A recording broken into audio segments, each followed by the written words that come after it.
El régimen general de la propiedad ejidal cuenta con varios principios importantes y novedosos, cuyas características especiales conforman el nuevo derecho agrario. Así, de acuerdo con la ley, la propiedad ejidal se divide según su destino, en tierras para el asentamiento humano, tiene uso común y tierras parceladas.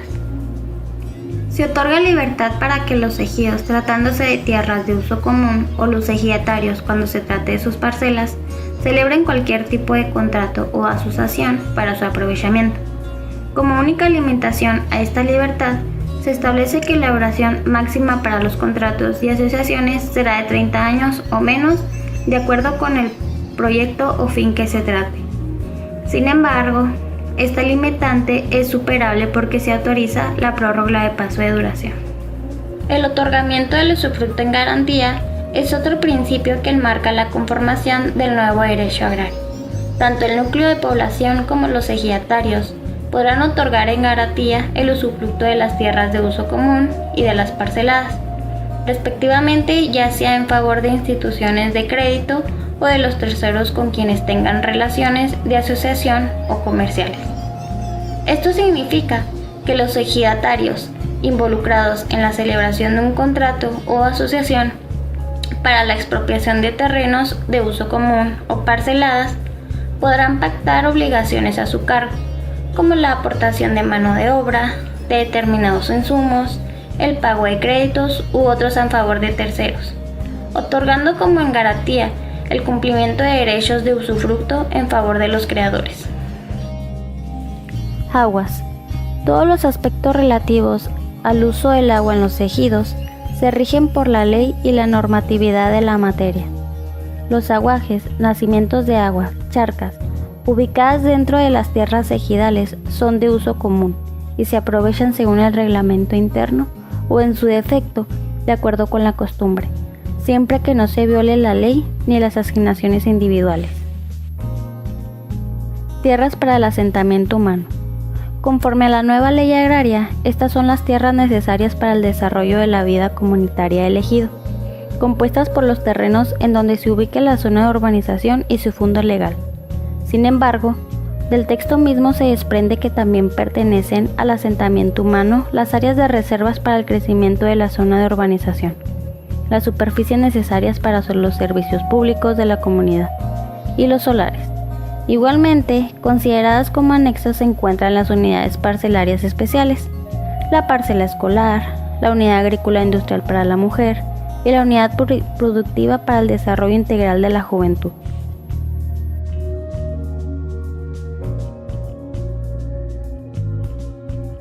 Límites en la extensión de propiedad ejidal individual y sus sanciones. En un mismo ejido, ningún ejidatario puede ser propietario de derechos parcelarios, con extensión superior a 5% de la superficie total del núcleo de población, ni superar el equivalente a los límites de la pequeña propiedad. Para estos efectos se acumula la propiedad ejidal y la privada.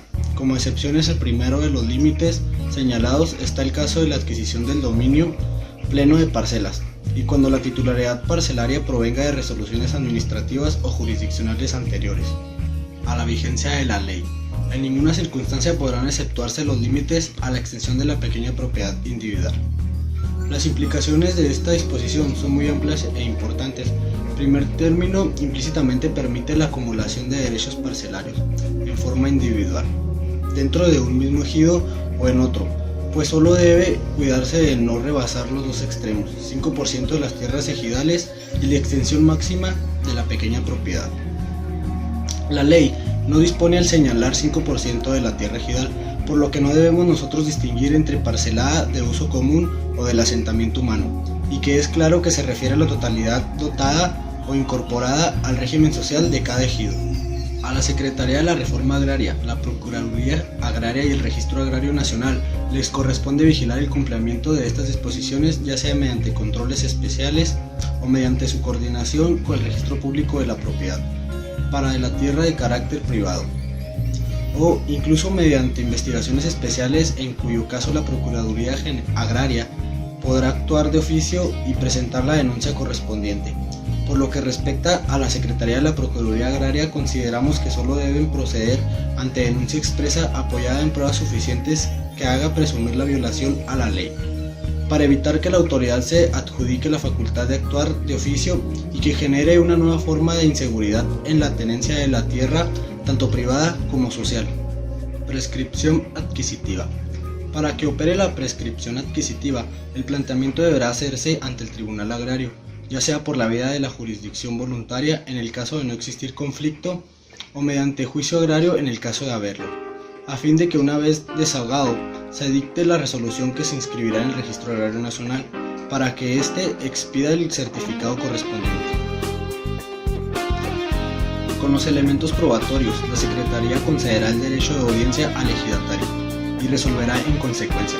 Si la resolución es positiva, ordena la enajenación de la superficie excedente dentro de un plazo de 1 año, de cuyo cumplimiento deberá llevarse con un control especial para el efecto de que una vez transcurrido el plazo sin que se hubiere acatado, sea la misma dependencia federal la que realice el fraccionamiento y enajenación de excedentes al mejor postor, respetando los derechos de preferencia.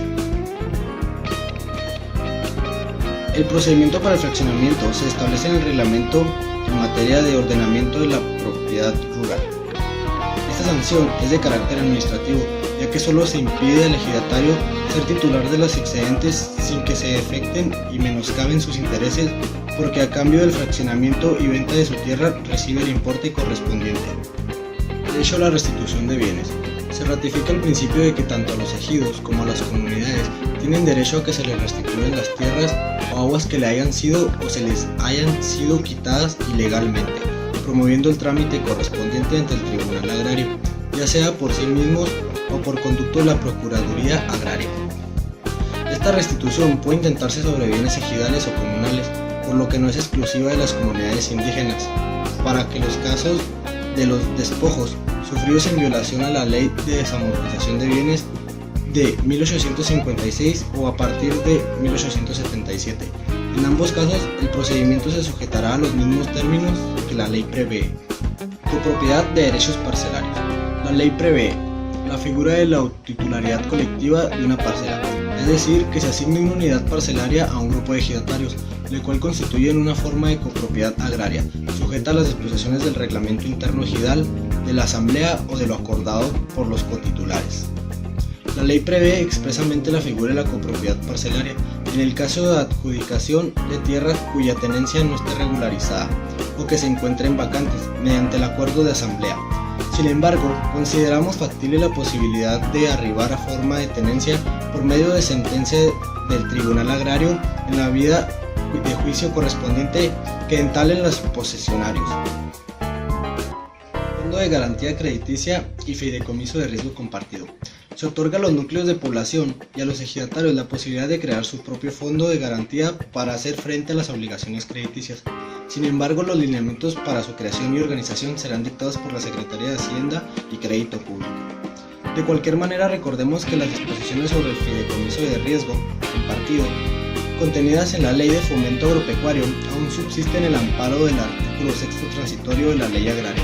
Dicho fideicomiso se encuentra vigente a cargo del Ejecutivo Federal, el cual absorbe los costos de los recursos adicionales que se aportan en el caso de que los objetivos de producción o productividad no fueren logrados, y garantiza a los campesinos el ingreso promedio que hubieran obtenido conforme a sus actividades tradicionales, apoyándose además para realizar inversiones, obras o tareas necesarias para lograr el incremento de la productividad de la tierra. En resumen, el Fondo de Garantía permite a los propietarios sociales individuales o colectivos obtener créditos en forma más fácil y expedida, puesto que dicho fondo tiene como fin garantizar estas obligaciones. El fideicomiso de riesgo compartido, vigentes limitados a los productores, no supera las 10 hectáreas de riesgo equivalente, solo cubre las facultades faltantes de productos básicos y aporta lo necesario para incrementar la productividad de tierra, fines por demás ambiguos.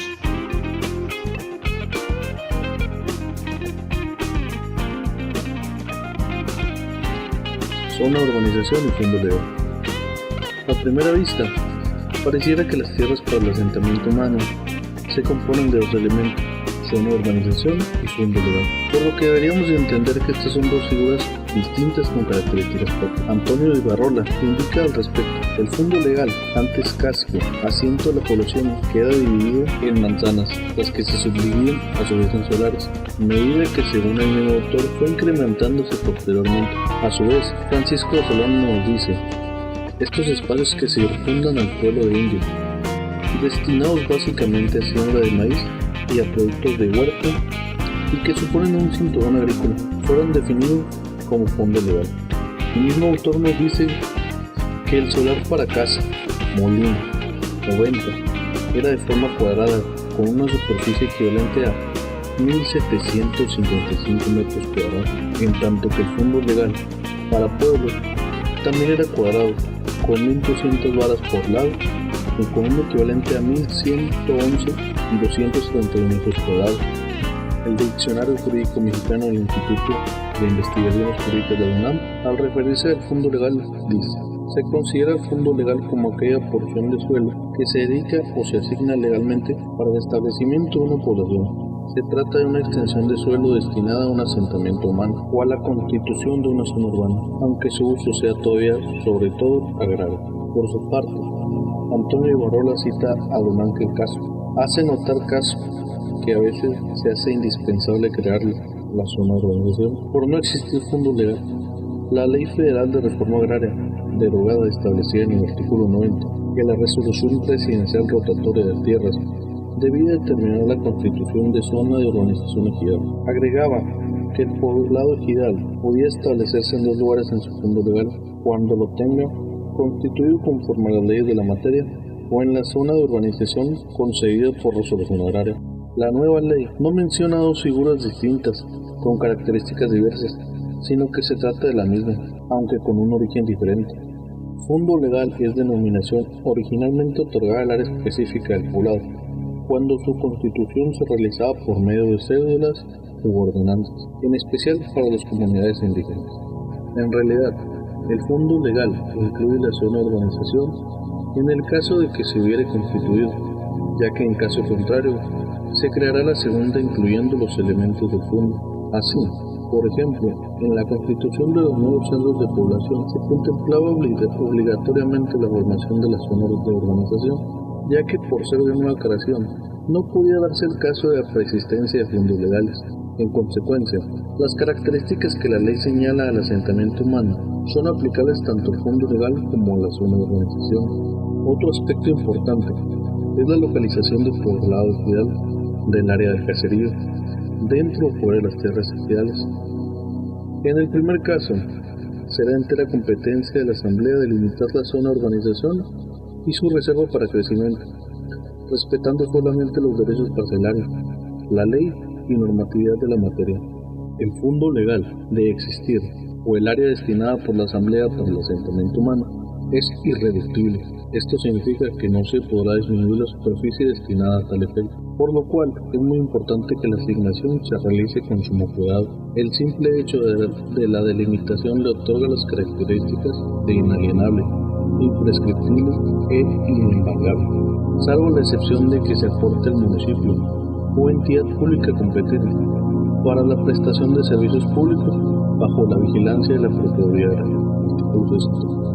El dispositivo legal que establece las excepciones a la regla no incluye la figura de la expropiación como medio para destinar la tierra a un servicio público, como lo establece el capítulo correspondiente, artículo 93, fracción primera, sino que le otorga la facultad potestativa a la Asamblea para decidir sobre la aportación de tierra. Es encomiable la intervención y vigilancia de la Procuraduría Agraria para proteger los intereses ejidales frente a la entidad oficial, ya que es una muestra importante de la protección para los particulares frente a la administración pública, quien en un momento dado, ante la negativa del ejido para acceder a la aportación de las tierras, solo puede intentar la expropiación bajo la causal. Es encomiable la intervención y vigilancia de la Procuraduría Agraria para proteger a los intereses ejidales frente a la entidad oficial, ya que es una muestra importante de la protección para los particulares frente a la administración pública, quien en un momento dado, ante la negativa del ejido para acceder a la aportación de las tierras, solo puede intentar la expropiación bajo la causal de prestación de un servicio público. Solares. Es derecho de todo ejidatario recibir en forma gratuita un solar en la zona de urbanización, exclusivamente uno, según el artículo 49, fracción segunda. Pero este derecho se encuentra sujeto a la existencia del fondo legal del ejido o a la constitución de la zona de urbanización, lo cual solo será posible si se localiza dentro de los terrenos del ejido. En caso de que no existan cualquiera de estos dos supuestos, el ejercicio de este derecho quedará a salvo. La Asamblea es el órgano encargado de realizar las asignaciones, ya que tiene facultad para determinar la extensión que le corresponderá a cada ejidatario, siempre con base en la equidad y las características, usos y costumbres de cada región. Además, debe darle participación al municipio conforme a la ley de fraccionamiento que corresponde, artículo 68. Antes de asignar los solares, deberán delimitarse los predios, numerando y midiendo la extensión de cada uno, lo que será constar en un plano que deberá ser aprobado por la Asamblea e inscrito en el Registro Agrario Nacional. En todo caso, es recomendable que estos trabajos tengan en cuenta el número de ejidatarios y avecindados, incluyendo los hijos que hacen independientes. En otras palabras, que se considere el establecimiento de solares de reserva y de explotación en beneficio del ejido. Y aunque el texto de la ley, artículo 68, indica que la asignación de solares debe ser realizada por la Asamblea y no que deba ser en Asamblea, se entiende que así será, pues esta facultad le corresponde bajo la fracción séptima del artículo 23 y es además de las que requieren la asistencia de la Procuraduría Agraria. Para evitar las controversias que frecuentemente tienen lugar, con mayor razón ahora que los ejidos podrán regularizar sus zonas urbanas, el reglamento de la ley establece que son legítimos poseedores las personas que están precisamente en posesión de un solar en concepto de dueño, y no quien lo posea por virtud de un auto jurídico, por el cual el legítimo propietario o poseedor le hubiera entregado el solar en calidad de usuario, arrendatario o cualquier otro título.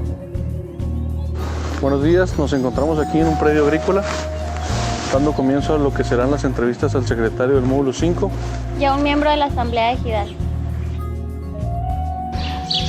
Buen día, nos encontramos aquí con el ingeniero Efraín Armendáriz Carlos, que nos va a hablar un poco sobre el desempeño de los módulos. ¿Nos podría decir qué cargos ha desempeñado? Sí, buenos días. Bueno, del 2004 al 2008 estuve en el módulo 5, en la presidencia del módulo 5. Del 2008 al 2012 estuve en la presidencia de la SRL Conchos y ya pasaron varias administraciones y en la actualidad estoy como suplente en la administración del 2017 al 2021 del módulo 5 en la suplencia. Muy bien. ¿Nos podría platicar un poco sobre cuál es la función que tenía como presidente? ¿Qué es lo que hace el presidente? Bueno, el presidente se encarga de, pues prácticamente la operación del módulo. El módulo se está dividido en 4 áreas, en lo que es operación, administración, conservación, administración y... ya se me olvidó. No, pues son 3, perdón. Son 3 áreas: operación, conservación y administración. Y pues bueno, ahí es en coordinación con la mesa directiva del módulo. Se hacen reuniones cada mes y pues ahí se le va dando seguimiento a las actividades del módulo, tanto administrativas como operativas, cuando es el ciclo de riego. Y cuando no hay ciclo de riego, que están las presas cerradas, pues es realizar la conservación de los caminos y canales que el módulo tiene para darle el servicio a los usuarios.